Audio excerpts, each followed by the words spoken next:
Hello and welcome to Tuesday, the Ides of March. It is the kind of day when we remember that Julius Caesar was stabbed by his friends. And on this stabby day, we're going to look at high-energy jets that pierce the galaxy, including one jet that is firing away with antimatter. We also have a melting, rocking, occasionally beat-up planet Earth, and more, right here on the Daily Space. I am your host, Dr. Pamela Gay, and we are here to put science in your brain.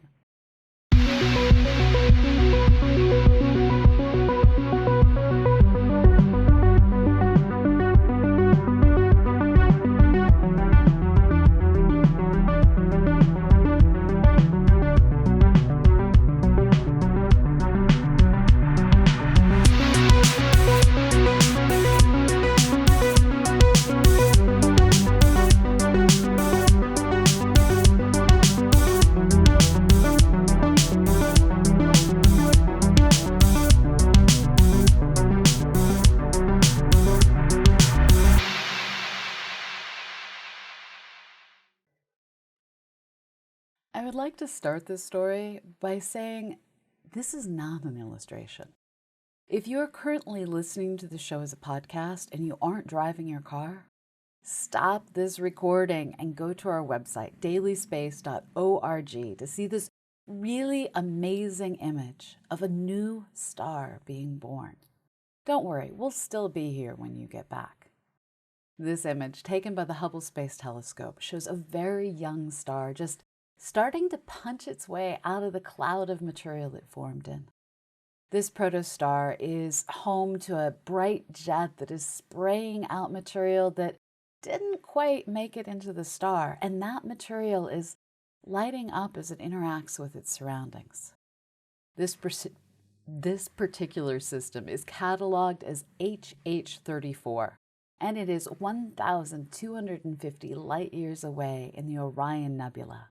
That fuzzy blob in Orion's sword that you can just see with your eyes in a dark location. A favorite for everyone looking up, this region lets astronomers catch stars in all the different stages of star formation.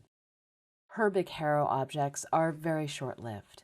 The pyramids of Giza may be older than this beautiful jet. Short-lived objects like this can actually be observed to change over human lifetimes. And Hubble has observed this and other Herbig-Haro objects over and over to try and understand how their stunning jets, and the surrounding nebulosity evolve as the central stars turn on. Jets are one of the most dramatic features to crop up in astrophysics.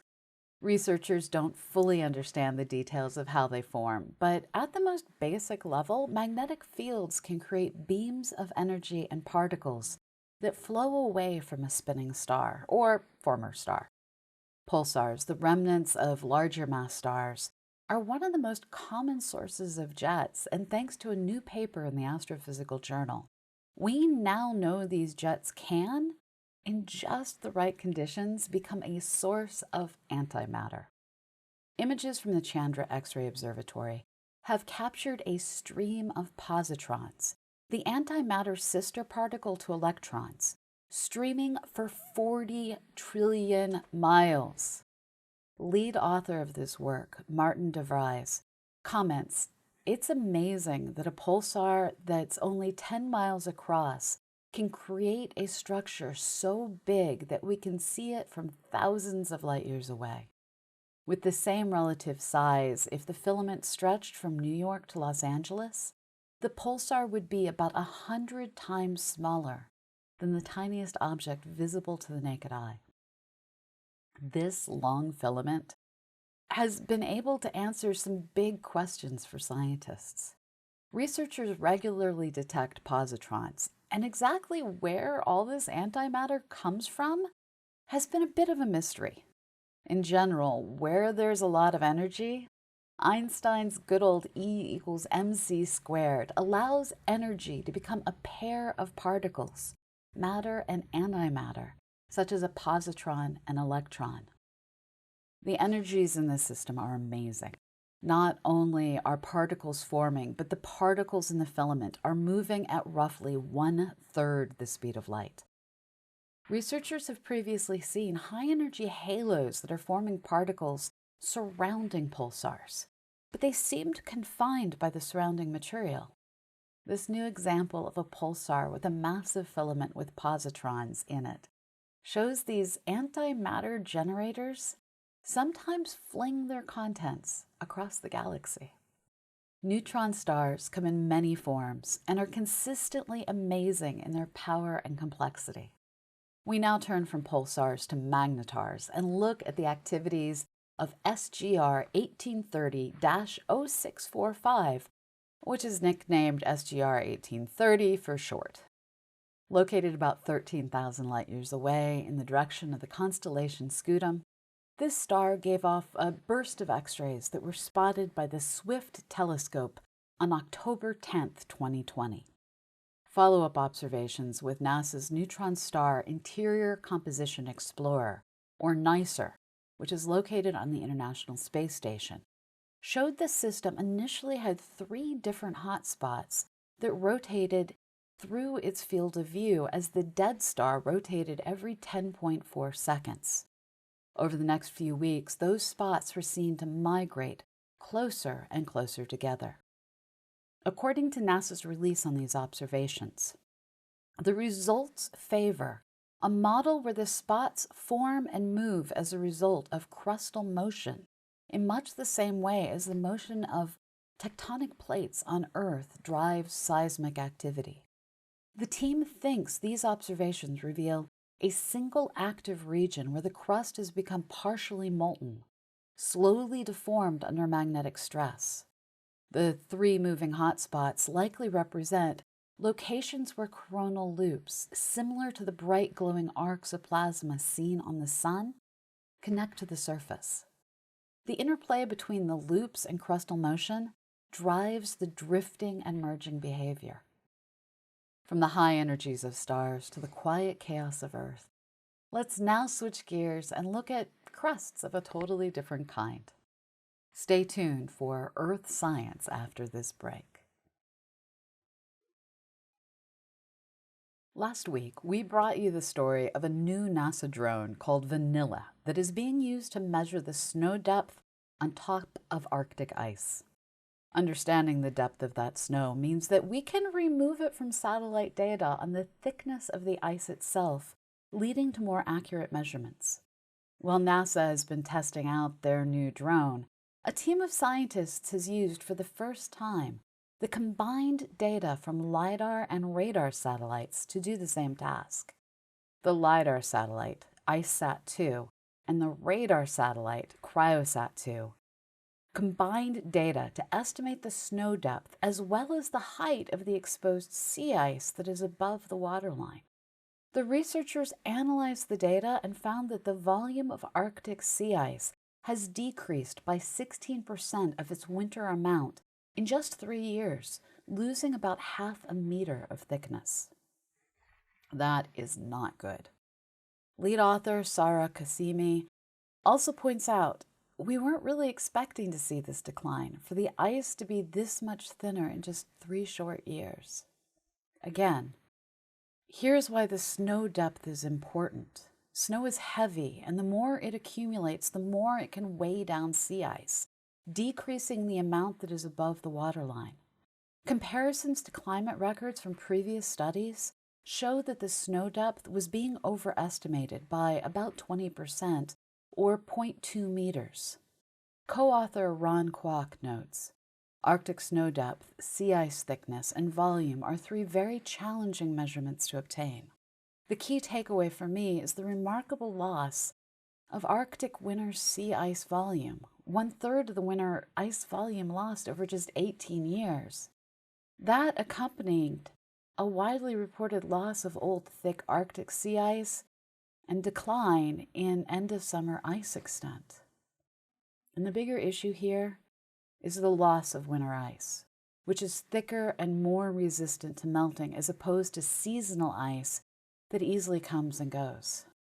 As the reservoir of older ice is depleted, the Arctic ice is more vulnerable to seasonal melting. Cassimi goes on to explain, current models predict that by the mid-century we can expect ice-free summers in the Arctic, when the older ice, thick enough to survive the melt season, is gone. This work is published in Geophysical Research Letters, and frankly, is terrible news. In less emotionally exhausting news, let's work our way from the exterior of the Earth to the interior and take a look at some research about our planet's mantle. So, Earth is like an onion.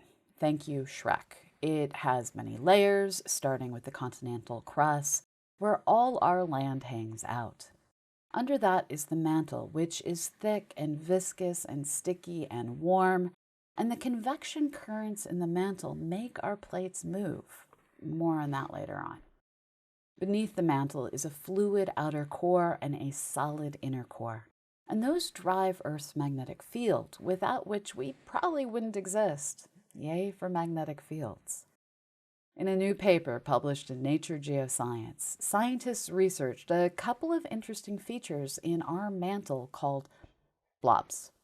Well, formally, they are known as large low shear velocity provinces, or LLSVPs, but blob is easier to say, and it's rather descriptive since you can think of it like the blobs in a lava lamp. Remember lava lamps? No? Okay, we're getting old around here. Anyway, there are two major blobs in our mantle, one under Africa and one under the Pacific Ocean. These things are huge. They're the size of an entire continent and over 100 times as tall as Mount Everest. And they're, well, blobby. Also, they're not well understood. So these scientists did a seismic study of the two blobs to get a better handle on their size and shape and possibly how they affect the surrounding mantle. Surprisingly, the African blob is 1,000 kilometers higher than the Pacific Ocean blob because it's less dense, and that could further mean that these two blobs may have different compositions and different evolutions. Lead author Quan Yuan explains, our calculations found that the initial volume of the blobs does not affect their height. The height of the blobs is mostly controlled by how dense they are and the viscosity of the surrounding mantle. And co-author Mingming Li notes, the African LLVP may have been rising in recent geological time. This may explain the elevating surface topography and intense volcanism in eastern Africa. This work is potentially the starting point for really understanding how our mantle processes came to be and how they operate as they do on a global scale, affecting and influencing plate tectonics. Speaking of plate tectonics, do you know what else affects the movement of the plates? Earthquakes. I know what you're thinking. Plate movement causes earthquakes, not the other way around, but according to a new research study published in Geophysical Journal International, the reverse is also true. Researchers studied and analyzed the GPS data from the 1999 İzmit earthquake in Turkey, which was an incredibly strong and deadly quake that measured magnitude 7.6 and lasted just under a minute. The quake occurred on the North Anatolian Fault, a strike-slip fault, similar to the San Andreas in California, where two plates are sliding past each other. Turkey rests on a microplate called the Anatolian Plate, which is squashed between the Eurasian Plate and the Arabian Plate, and is being moved to the west about 2 to 2.5 centimeters a year as a result. That western movement means the plate scrapes against the two plates and bam, earthquakes. However, that huge quake in 1999 changed the direction of the Anatolian Plate, and that change also influenced how often quakes happen there. Lead author Juan Martin de Blas explains, as the plate movements change, it somewhat affects the pattern of the later earthquakes. If a tectonic plate shifts direction or moves at a different rate than before, this potentially impacts onto the seismicity of its margins with neighboring plates. And scientists need to take the effects of quakes themselves on plate movement into account when creating models for hazards. Co-author Gianperi Lafandi further explains, an important aspect of these models is that they operate under the assumption that plate movements remain constant. With this study, we can see that this isn't the case. Therefore, the models can now be further evolved so they take the feedback mechanism that occurs following an earthquake into account, where plates shift direction and speed. The team suggests that more GPS stations are needed in fault zones to monitor the plate interiors, away from the scraping edges where the earthquakes actually occur, to detect changes in the motion of the plates themselves. Of course, the team also notes that this research applies only to the Anatolian plate due to the abundance of data collected from the 1999 İzmit earthquake, but they expect that results will be similar for other tectonic plates. Earth keeps on moving and shaking, being the only planet with confirmed plate tectonics. Next, we move away from our home planet and look at some new research about Mars. Stay tuned. In the grand scheme of understanding hard things, understanding Earth is pretty easy. We can go out, we can dig, drill, and sample. While robots are starting to be able to poke at the surfaces of other worlds, they are limited and give us views of only a few miles along the surface and a few inches beneath. Luckily, we occasionally get some free samples of Mars sent our way during impacts that can dig deep into the red planet. Basically, an asteroid hits Mars, the impact tosses chunks of Mars outward at escape velocity, and some lucky fragments get sent on a collision course with Earth. The bulk of these massive impacts occurred early in our solar system's history during a period called the Great Heavy Bombardment, during which, as the name implies, all the worlds were heavily bombarded by asteroids, comets, and other small and large objects, including the occasional now-dead planet. After one such impact, a set of rocks took off on a flight through space that would bring them to crash into northwestern Africa, having left Mars behind. This would have happened only thousands of years ago, the impact, and may have been seen by humans. For the interceding millennia, the black stones from space lay in the desert undisturbed. About 10 years ago, these rocks happened to get scooped up and sliced up by researchers trying to figure out what kind of black rock randomly hangs out in the desert. The answer, as you may have guessed, was a Martian rock. Each meteor was made of a blend of material from Mars that had been crushed and then packed together. This diversity of material holds a record of all sorts of different events in Mars' past, as described by Aaron Kvorsi. It's truly a big smorgasbord of the early processes of Mars. In this mixture were zircon crystals, 66 grains of zircon to be exact. Viewed under an electron microscope, these crystals showed irregular structures that indicated the crystal experienced an intense shock that compressed it like an accordion. We've seen similar crystals called shock-twinned zircon on Earth. And as Kavasi explains, on Earth, nearly all occurrences of shock-twinned zircon are found in rocks from the central area of impact sites where pressures are highest. This implies that these rocks are from the central part of an impact that struck Mars, and that was similar to the ones that formed Sudbury Crater in Canada or Chicxulub in the Yucatan Peninsula. It is super cool to get proof that impacts on Mars could affect zircon the same way that has happened on Earth. What is less cool are all the questions this sample can't answer. Exactly when did it happen? Not sure. The original zircon formed 4.45 billion years ago, according to radioisotope dating. So the impact was sometime in the last 4.45 billion years, which isn't helpful information. Where did the impact occur? the best we can say is on Mars. Still, it's cool. And it is more reason to just want more robots digging on Mars. Just as fossils contain the history of past animals and plants, minerals can record the history of past planetary events and climates. One particularly good mineral for studying past climates is hematite. This reddish iron mineral can form in watery environments. And in a review paper led by Zaxi and Zhen, researchers start to break down what the different characteristics of this mineral mean, and which do and don't require water.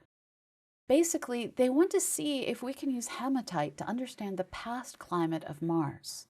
It's a common mineral on the surface and has been found in spectral data taken of Mount Sharp and Gale Crater, where Curiosity is currently wandering around. Those regions where hematite is found on Mars could be the key to searching for potential past biologic life on the red planet. Perhaps we could determine if there were even monsoons, not just water in general. Published in Reviews of Geophysics, this paper builds on prior work using magnetic studies of hematite that analyzed archaeological finds as well. Hematite affects the behavior of phosphorus in soil, which is necessary for crop fertilization and not the easiest element to obtain. So, with one common mineral, we can learn more about both our own Earth and about Mars. Pretty good for a bunch of rocks. This has been The Daily Space. You can find more information on all our stories, including images, at dailyspace.org. As always, we're here thanks to the donations of people like you. If you like our content, please consider joining our Patreon at patreon.com/CosmoQuestX.